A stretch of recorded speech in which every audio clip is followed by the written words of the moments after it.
Alright guys, here are my breakout pitchers for the 2026 MLB season. Before we get into it, if you guys are not already, please subscribe to the channel down below. Don't forget to drop this video a like and sound off in the comments what you think of these breakout picks. Also, just as a quick reminder, all of my fantasy baseball rankings are out for the 2026 season, as well as my do not draft list. And after this breakout pitcher video, you guys are going to get a breakout hitter video. So be on the lookout for that over the next few days. The word breakout can have a lot of meanings, so I like to split this video up kind of into two parts. The first 5 pitchers I'm going to talk about are guys that right now we consider to be good, and I think by the end of the season they will ascend to being aces. And then the next 5 pitchers are guys who are kind of afterthoughts right now, not really getting a lot of hype, not getting a lot of publicity, but by the end of the season, they'll be very steady mid-rotation dudes. But alright, now let's get into it. The first section of this video, future aces, I'm starting out with Marlins young right-hander, Eury Perez. Honestly, the only thing that's really stopped him from being an ace so far is the fact that he had to get Tommy John surgery at the end of his rookie season. Because as a 20-year-old rookie back in 2023, he had a 3.15 ERA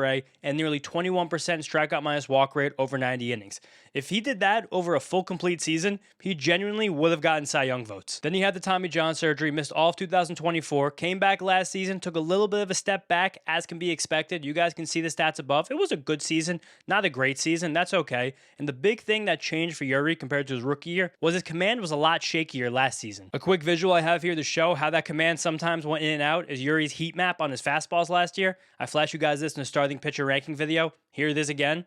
It's all down the middle, so maybe a big step for Eury Perez just to take that next step is to spot those fastballs a little bit better. But another big change that happened for Eury is basically that the shape of almost every single one of his pitches changed from 2023 when he was a rookie compared to last season when he returned from surgery. And I think a big reason for that is he had a slight arm angle tweak in between that time off, and his breaking stuff afterwards moved remarkably differently. Just to show this, let's take a quick look at his pitch charts from 2023 compared to 2025. You guys can see the fastball shape is mostly similar over here. The changeup shape is quite similar as well. But once you start to look at those breaking balls, mainly that slider, you can see that the pitch now had a lot more depth and a little bit more glove side movement from 2025 compared to 2023. He added a new sweeper into the fold that had a lot of lift on it. And when I say it has lift on it, that means it's in that spot on the graph where that pitch is not breaking the zero induced vertical break threshold, and his curveball was basically an entirely new pitch. Look how much different the depth on that curveball is, again, as it goes below, right there, that horizontal line directly through the middle. And again, that was just me quickly speaking through what I'm looking at with these pitch plots, but the big thing to know is that all of the pitch movement on Eury's secondary and breaking stuff was a lot different. This to me is the key for Eury taking that big step forward this season, becoming an ace, a true top 15 or 10 pitcher in the league. It's having the bit of more experience under his belt with this breaking stuff that has entirely new shapes, kind of wrangling it, figuring out how to use them when, why, and just taking a big step forward with the command of each of them. Just to illustrate some of the differences with these breaking pitches from 2023 compared to 2025 for Eury, I want to walk you guys through Alex Chamberlain's pitch leaderboard. It's an amazing tool for looking at the performances of individual pitches. And just to quickly illustrate it right here, just seeing the fact that between 2023 and 2025, Eury was using a bit more fastballs, definitely significantly fewer sliders, and significantly fewer curveballs. But then as we look a little bit more deeply into this and the differences of how, when, and why he was using these pitches, just look at the differences among the swinging strike rates, specifically of those breaking balls. The 2023 version of Eury was getting a near elite level of swing strikes, that slider. It took a little bit of a step back in 2025. The 2023 version of Eury was getting, again, a near elite level of swing strikes with that curveball, and he was getting barely any last season. The called strike rate in that curveball especially went up. He was throwing it significantly more in the zone and way more in the heart of the zone, similarly with that slider. And then just generally much less often as a put-away pitch. Now to dissect that a little bit more, I want to show you guys another tool I really like. It's Brooks Baseball. Shout out Brooks Baseball Legends. They have this amazing table data for how often pitchers are throwing each of their individual pitches depending on the count and situation to hitters from each side of the plate. So I want to focus on that Eury Perez curveball again to show that in 2023 when Eury had 2 strikes on a left-handed batter, it was a lot of fastballs, but it was relatively even usage of the slider and curveball and still a few changeups to show them. And then even when he was facing right-handed batters, the fact that it was very even across the board, literally even across the board, but very even every individual situation as to when he was using his fastball and his slider. Fast forward over here to 2025, when 2 strikes when Eury was ahead of the count against left-handed batters, it was very fastball heavy. Not as confident in these breaking balls afterwards. Still very confident in that changeup, and that was an elite pitch, got a 60% whiff rate. But look right here, pitcher ahead, 44% fastballs 2025, 30% 2023. That shows that last season he was still a lot more comfortable with that fastball behind the count. And now also when you move on looking at the right-handed batters, when he was behind in the count, it was all fastballs. When he was ahead in the count, it was mostly sliders. Very different than the pretty uniform look he was giving the right-handed batters in 2023. So I really think this is just a key to unlocking Yuri Perez and turning him from right now where he's being viewed as like a top 30 pitcher in the league to become like a top 10 guy in the league. Stop being so predictable and get a much better feel for all of these breaking pitches. Again, it was his first year using them. The Marlins pitching coaches have gotten a lot of credit and they deserve it over the last year, modernizing what they're doing. I know their assistant pitching coach from last year, Alan Leichman, was hired away by the Colorado Rockies to be their head pitching coach. Daniel Moscos is still there as their head pitching coach. They also promoted Rob Marcello from AAA to be the new assistant pitching coach. He spent time with the Reds and the Mariners in the past. This is an elite pitching development group. It seemed like there was a lot of pitch design going on with Yuri last year, or biomechanics. He was returning from Tommy John surgery. Just getting it together, taking that step forward with all of those pitches, with his very deep repertoire that's all supported by a very elite fastball. The sky's truly a limit, and to me, this could be a top 10 pitcher in all of baseball by the time this year gets going. Next up, we have Ryan Pepiot in the Rays. And this is just a guy who has such good stuff. That stuff is going to win out eventually and make him a very, very good pitcher in this league. He's had 2 very good seasons in a row. He's had like kind of a low whip. He's thrown a lot of innings. His ERA has hovered in the high 3s. But I think there's another big step forward for Pepiot that will just come from consistency and better command. But back to that stuff, it's really, really electric. It's a 4-seam fastball. It lives in the top of the zone. Good lift with decent velocity. A completely nasty changeup that totally destroys left-handed batters. And a good slider that's come a long way over the years. Not an elite pitch, but definitely a good pitch. And I think therein, describing the slider is telling us why he has not been able to take the step yet. The pitch is just good and not great. So weirdly for Ryan Pepiot, he's had a bit of a problem developing with right-handed batters. I never like to use the term reverse splits because usually splits are so small in an individual season. Statistically, they're not really indicative of anything that's just real. But Pepiot has 2 years of data now where we can see, especially because of pitch quality, that he is significantly better against left-handed batters and right-handed batters. And this ties back into the inconsistent command for Pepiot, where he was putting that slider in a lot of very not advantageous spots for him. He left it high in the zone too often. He wasn't really burying it down. It is a gyro slider, so it doesn't have a ton of movement. Not like a sweepy slider or a death ball slider that drops a lot. You're just kind of there to screw up the timing on hitters, drop just below their bats. But Pepiot didn't place it in a spot where he could get guys to swing over it too much. And that's why the pitch didn't perform very well, and that's why he performed much better against lefties with that elite changeup than righties when he was focusing on that slider. Also, with that being said, because he has such a high arm angle and that slider doesn't have tons of depth on it, it can be hard to bury it over and over again. But like I showed you guys in the starting pitcher ranking video, look how different Ryan Pepiot's pitch movement was, especially on that slider and everything else here, when he pitched at home at Steinbrenner Field last year compared to on the road. A lot's been made of how much wind was blowing on these guys at Steinbrenner Field because as a minor league park, it didn't have the same high stands or retaining walls the other major league stadiums have. And when Pepiot pitched at home last season, he had 6.5 inches of glove side movement on that slider, 8.5 inches of lift. When he went to the road last year, that pitch had over 7 inches of glove side movement and 9 inches of lift. Just the fact that that pitch was moving so inconsistently, it can get in your head, it can affect your mechanics. And I think that could be a big reason why he struggled to command it so often. Even with that being said, even if there's not a big step forward with his command, even if he doesn't develop a curveball like was kind of rumored to happen in the offseason, but he hasn't thrown it very much in the spring, I can really still see a guy here with 200 strikeouts, a 3.4 ERA, and a 1.1 whip. That's an elite starting pitcher, someone who returned top 20 value, and one of them definitely betting on right now. Next up is Emmett Sheehan from the Dodgers, who's funny enough, a clone of Ryan Pepiot, who the Dodgers had in their system as they traded Pepiot to the Rays, because Sheehan was drafted with a nice fastball and a really good changeup as a right-handed pitcher, and now he's developed a slider that's taken him to the next level. And I also think he's a breakout that's hiding in plain sight, because when he returned from Tommy John surgery last June, I don't think people realize how good of a pitcher he was. I think one reason for that, because the Dodgers brought him along slowly. He was pitching in 3 and 4 and 5 inning increments for most of the time he was back last year. Over the entire season, he only averaged about 5 innings per start. But since he came back again on June 18th, he had the 12th lowest ERA at 2.83, the 6th highest strikeout rate at 30.6%, the 7th highest strikeout minus walk rate at 23%, and a 3.20 SIERA, which was 8th best. That SIERA was sandwiched right between Jacob deGrom and Yoshinobu Yamamoto, 2 guys who are definitely considered elite pitchers in this league. And again, this is a very similar hypothesis to Pepiot. As a right-handed starting pitcher who already had the changeup and the good fastball so he can get lefties, now he's developed a slider that's really nice. He's showing a curveball against the lefties now too. That fastball shape is plus. It's at 96 miles per hour last year. I know his velocity's gone up and down a bit this spring, but I'm still just going to say that's a ramp-up period for Sheehan. And the big thing for him is that it just feels like the Dodgers are ready to unleash him. Last year, like I said, he only averaged 5 innings per appearance, and he only completed 6 innings 4 different times. But those 4 times where he completed 6 innings came in 4 of his last 6 real appearances of the regular season. So again, he was built up slowly. He got to the spot where he could be considered a horse, and he's just ready to rumble. The stuff is really good. The command's really good. The team context is really good. There's not much in my mind stopping Emmett Sheehan from being a top 20 starting pitcher in this league. Now, number 4 in the big list, we have Shane Baz, recently acquired by the Baltimore Orioles. I'm betting big on Shane Baz, and a big part of betting big is letting last year's results just totally wash away. I know they're very bad. You guys can see them above. That ERA was pitifully ugly. But the big things I want to focus on from Boz is just how much he pitched. There were some real injury concerns. I'm going to go through the timeline with you guys in a second. But the fact that last year he got to 31 starts, 166 innings, and during that, averaging 97 miles per hour in his fastball, that is massive. That's incredible. That's really the only box I wanted to see Boz check last year, especially because when he came back from injury the season before, his fastball velocity lagged, and a lot of us were a little bit concerned that the elite stuff would never come back. And I think that's because, again, his injury timeline is completely horrific. In March of 22, right after he got his first cup of coffee in the major league the season before and just looked ridiculously incredible, he got an arthroscopic elbow surgery. Then that season in June, he had an elbow sprain and he got a PRP injection, was supposed to miss a few weeks, then turned into a few months. Then by September of that year, he got Tommy John surgery. After getting that Tommy John surgery, he didn't throw at all in 2023. He got that surgery again September 2022.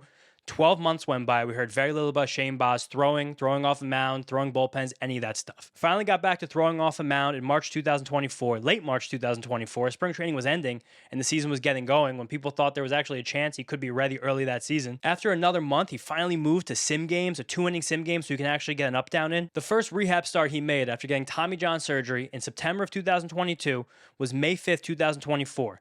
He only went 3 innings and his fastball velocity was 95 miles per hour. People were a little bit scared about that. And then he had 6 walks across his first 4 2/3 rehab innings. Not good, very scary. His rehab stint ended after 30 days and the Rays optioned him to AAA. He got hot at AAA, started pitching well there again.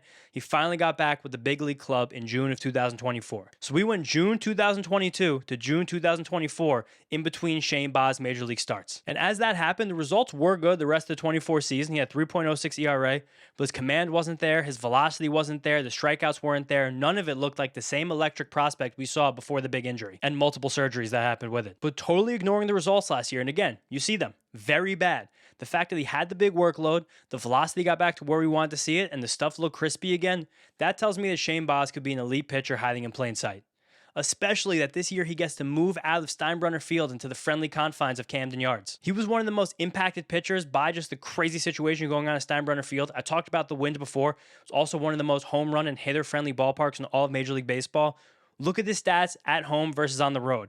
A 5.9 ERA at home versus a 3.86 on the road. That's crazy. When he was at home, opposing hitters had an 820 OPS against him. That's the same as like Eugenio Suarez or James Wood. When he was on the road, opposing hitters had a 685 OPS against him. That was like Michael Harris or Josh Young last year. That's all-star caliber bats for guys that were struggling to stay in the lineup were some of the biggest disappointments of the whole league. And with this big home run split, as you guys can now see again in this table, there was a very, very, very big and probably unsustainable difference in his home run per fly ball rate, which is literally the amount of balls that are hit in the air versus the amount of those balls hit in the air that get out of the ballpark. There's no way it stays that high in any other ballpark besides Steinbrenner Field. Getting to a controlled environment more consistently, getting to a home park that's going to be much more difficult to hit home runs out of, it's all going to help Boz a lot, especially now that he's put on a full year of good health under his belt. On top of that, he also developed a cutter last year that I kind of like. It worked as a nice bridge pitch between his fastball and his curveball, and I think some more consistent command of that pitch could be just another great weapon to jam left-handed batters. The Orioles bet big on him with the trade. I'm going to similarly bet big on him this season. Now, the last guy on the big list, the last future ace, Edward Cabrera, recently traded from the Marlins to the Cubs. Truthfully, the only thing I'm scared of with Edward Cabrera is injuries, and mainly because he had a sprained UCL in the second half of last season. It might have really been why the Marlins had to keep him through the trade deadline. He missed a good chunk of the second half of the year. He did come back healthy in September. We give him the credit for that. But I'm very scared of partially torn UCLs the season before, and I'm evaluating pitchers for this year. At the same time, he still got to 144 innings pitched across all levels, which for Cabrera is the most he's ever pitched at all levels combined in a single season by about 20-30 innings in his career. So that's a big check mark for him. We like that, even though we have the heightened injury scare because of what happened last season. But stuff-wise, I don't think there's any stopping this guy. He passed his physical with the Cubs, so I'm hoping that just means he's okay. And I really think that the changes he made last year are going to turn him into an ace. Through his career, Edward Cabrera had some of the worst command in all of baseball. Heading into 2025, he had a 13% walk rate. You just really can't be successful as a pitcher like that. But he made a very key change last year with that Marlins pitching staff, who's, again, I think one of the best in the league secretly, dropping his arm angle from 42 degrees to 36 degrees. This helped him discover a reliable, consistent sinker for the first time in his career. The usage rate in that sinker went from 9% to 20% over the last 2 seasons, and it was the first time Edward Cabrera has ever had a single pitch in his repertoire that had at least a 53% zone rate. When I say zone rate, that means literally how many times that pitch wound up in the zone.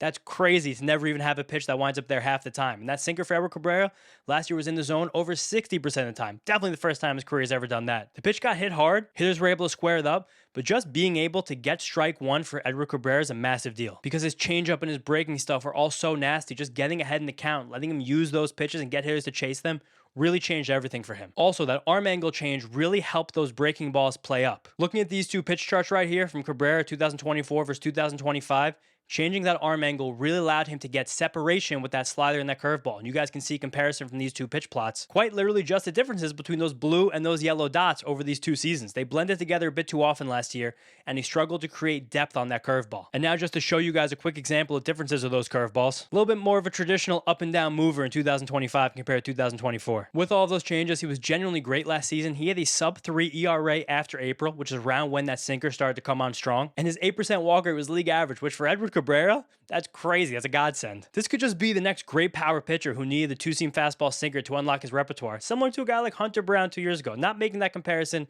but I think if Edward Cabrera is healthy, the sky's literally the limit. He can be an ace. He could be a difference maker for the Cubs and a huge difference maker for your fantasy teams. Those were the 5 future aces. Now I got 5 more pitchers who I think are going to take big steps this year. There's a lot of younger guys, rookies who haven't established themselves yet, but guys I'm looking for is more traditional sleepers. The first one being Braxton Ashcraft. He's a very forgotten pitcher in the Pirates because they have so many guys getting hyped like Paul Skeens, another future ace, and Bubba Chandler, Jared Jones soon to come back from injury. But Ashcraft is awesome in his own right, and I really like a step to be taken. Incredibly low-key. He had a 2.72 ERA last year as a rookie with a 24% strikeout rate, and that was working in a hybrid role where he pitched in relief, he pitched as a starter, he threw 2 innings, 3 innings, 4 innings, 5 innings. It was a lot of moving parts with Braxton Ashcraft. And the biggest thing that I think can make him take a big jump to starting pitcher is that he already has an elite pitch to lean on. It's his slider. This pitch received a 70 grade by Fangraphs, and it's totally nasty. It's his primary pitch against right-handed batters. It's really hard to square up. It has a really tight gyro shape. Effective versus righties, good against lefties. It's a great thing to lean on against anybody who needs it. On top of that, his fastball does not get enough shine. It's at 97 miles per hour last year, and again, that was in a hybrid role where he was pitching kind of between 2 and 5 innings. But even towards the end of the season, when he started going 4 and 5 innings more consistently, that fastball did hold steady between 96 and 97, so I think it's a big deal for him. Past that, his sinker is really nice, especially as a pair with that slider against right-handed batters. His curveball is really nice. His changeup flashes, plus again, is a nice tool against the lefties. He also came to the Pirates as a two-way superstar in high school, a football recruit. The guy was a nasty wide receiver. He's huge, 6'5", 220. Looks like he could be a true wide receiver, honestly. And he's been in the system a long time, drafted out of high school and already about to be 26 years old. So development got kind of chopped up by the pandemic in 2020. It's been a weird, long, winding road for Ashcraft. But I think as a late bloomer, elite athlete, plus size, good ballpark to pitch in, and one super elite pitch, there's a guy who's definitely taking a step this season. Then we have Quinn Matthews on the Cardinals, which a huge breakout prospect through 2024 season, was a big lefty who sat 95 miles per hour with a plus-plus changeup, drafted in the 6th round out of Stanford without much pub, but reached AAA in his first pro season, threw 143 innings across all levels that year with a 2.76 ERA, 35% strikeout rate, 9% walk rate. But as you guys can see up above, these are his AAA stats from last year. Took a massive step back because injuries killed him. He had a bout with shoulder inflammation, spent a bunch of time on the injured list. And as you guys can see right here, his fastball compared from 2025 2024 took a massive hit. Mainly because the shape and velocity in that fastball kind of fell apart through those injuries. He lost over an inch of induced vertical break. He lost nearly 1.5 miles per hour. The whiff rate fell, and batters were making much better quality of contact against it. Now, this spring, the velocity's back up. He's back between 94 and 95 miles per hour. His changeup and the slider are both missing bats. It kind of feels like all systems go. This Cardinals rotation is one I'm watching very closely this season because I think they have a lot of very interesting fringy guys like Matthews, like Richard Fitz, like Hunter Dobbins, who all came in trades this offseason. There's a lot of opportunity in this not very good Cardinals rotation. I just think a guy like Matthews can definitely take a step into it. Then we have Mick Abel, another one of this year's spring training superstars. At the time of recording this, he has 17 strikeouts and 1 walk across 13 spring innings. Right now, he's having like the best spring of any pitcher in the entire league. And the biggest thing I like about Mick Abel is that he has 2 distinct fastball shapes, and both are very nice, with his 4-seam fastball and his sinker. Both sit between 96 and 97 miles per hour. Both have good enough shapes. Again, when you can have those 2 pitches, so the 4-seam fastball, he can focus on that with the lefties. The sinker, he can focus on that with the righties. It just gives a bit of a different look and feel for any single hitter that comes to the plate. Also, both his breakers are plus. Nice curveball, nice slider, very passable changeup. He had huge helium as a prospect a few years ago as a high draft pick moving through the Philly system. Then 2024, he totally lost it. He had a 15% walk rate. Things were just completely out of whack. He made huge strides again in the minors last year. Got called up by the Phillies, made 2 really nice starts, then didn't look that good after that. Went back back down to the minor leagues and was a huge piece of the Yohan Duran trade, going from the Phillies to the Twins. But just maintaining this strong command, relying on those 2 nice heaters with the 2+ breakers, I really think Mick Abel has an easy future as a mid-rotation pitcher this year, honestly, with the potential for more. 2 more pitchers to talk about here. First up, Kyle Harrison, now on the Milwaukee Brewers, traded from the Red Sox, last year traded from the Giants. Weird winding road for Kyle Harrison, as formerly as one of the top pitching prospects in baseball, because he's never really been able to tie any secondary or off-speed pitches together in his repertoire behind what's a nice fastball from the left side. But I think the Brewers have done it again. It seems like even just this quickly, they've taught him a really, really nice changeup that looks like can really take him to the next level easily. He always struggled to get consistent depth on that pitch, letting him have a lot of vertical separation with his fastball, and was also fading a little bit too much on him. So far in spring, it has 5 extra inches of depth, 3 fewer inches of that arm side fade, and it's just playing so nicely off his fastball. And the fastball still holding true at 95 miles per hour with a really nice shape. I think it probably reverts back to 94 when he's unleashed for 5 or 6 innings at a time rather than the 2 to 4 he's been throwing in the spring. But even at 94, 93.5 miles per hour, that's plus for a lefty. He's got a low arm slot. The pitch has nice carry. It's really going to be able to stymie hitters from both sides of the plate. His slurve is really nice too. Was really good against lefties. It's decent against righties. That changeup will be the last thing he needs against righties. This is, again, just going to be the case of the Brewers doing it again. I similarly am really into Brandon Sproat as a deeper sleeper heading into the season. I think he's a bit behind Harrison in the pecking order. The Brewers have already taught him a color. It looks nice through the spring. You just bet on pitchers from this organization, and these are 2 guys to bet on again heading into this year. Even as the last one, a former Brewer, now current Met, Tobias Myers, who was kind of flop with Brandon Sproat in the Freddie Peralta trade, looks really nice with the Mets again. Just want to mention more names. And the last guy who I'm going to mention and go in depth with, Didier Fuentes, got a really raw deal by the Braves last season. He debuted for them just a few days after his 20th birthday when that team was just completely spinning out, totally reeling. He was the youngest player to appear in a major league game last season, the youngest starting pitcher to get a start since Julio Urias in 2016, and the youngest Brave to get a start since Mike McQueen in 1970. Yes, Mike McQueen. There's been a Mike McQueen reference on the James Shiano YouTube channel. And when Fuentes came up again just a few days after his 20th birthday, he got rocked. Totally popped. 14 ERA in 5 starts. 14 ERA. The dude got eviscerated every single time he stepped on the rubber. And with that, I think a lot of people wrote him off. Some of the Braves beat writers were saying some kind of weird things about him as he was pitching so poorly. But again, he just turned 20 years old, and the stuff is nasty. Even right now, after he got sent back down to the minor leagues after pitching poorly last year, he still only made 52 minor league appearances since he made his first professional appearance at 17 years old. And the stuff is really nasty. He's not getting the credit for it. It's a 4-seam fastball, sits at 97 with nice lift. Last year, he showed a quality sweeper and a quality curveball, but didn't really have the deepest bag against left-handed hitters because even that curveball had a little bit too much glove side movement on it, had trouble commanding it. But now this spring, he's throwing a tighter slider that should be a little bit more platoon neutral. He's showing a splitter. This Braves rotation is ripe with opportunity. They've already been ravaged by injuries. As of right now, it looks like Bryce Elder can get 30 starts again. Nobody wants to see that. So I really like Fuentes to be a guy that kind of settles into the middle of this rotation and looks way better than anybody realizes. Still as a 20-year-old who has some super elite potential. Now I just want to run through a few names before we get out of here. Grant Holmes on the Braves again. Multiple good breakers, nice fastball. A lot of potential in the Braves rotation. I like Grant Holmes' stuff a lot, just don't know about the durability. Ryan Weiss is going to get some burn with the Astros. He's a good fastball, good changeup, good sweeper. Right there, you can handle hitters from both sides of the plate. Christian Scott back for the Mets off Tommy John surgery, showing a new splitter, new changeup, lifty slider, lifty sweeper still, and a really nice fastball. It's going to miss bats. I love Joey Cantillo on the Guardians, but I think he kind of technically broke out last year, so I didn't want to include him on this, but I really like the guy to even take another step forward this year. Similar to Mike Burrows, he's just going to be an innings eater in that Astros team. He's throwing a firmer slider. Fastball stuff looks really good so far this spring. And as like the deepest sleeper in the world, Bradley Blaylock, picked up by the Marlins from the Rockies. I give him a lot of shine to Marlins pitching development so far in this video. Blaylock had crazy pitch movement splits at home in Colorado compared to on the road as a really north-south pitcher with a good vertical action fastball and a nice 12-6 breaker. If he gets in that rotation, Marlins Park is great, defense is great, pitching coaching there is great. He could have a great season. But those are the breakout pitchers, guys. Thank you so much for watching. We've got breakout hitters coming next. I will see you next time.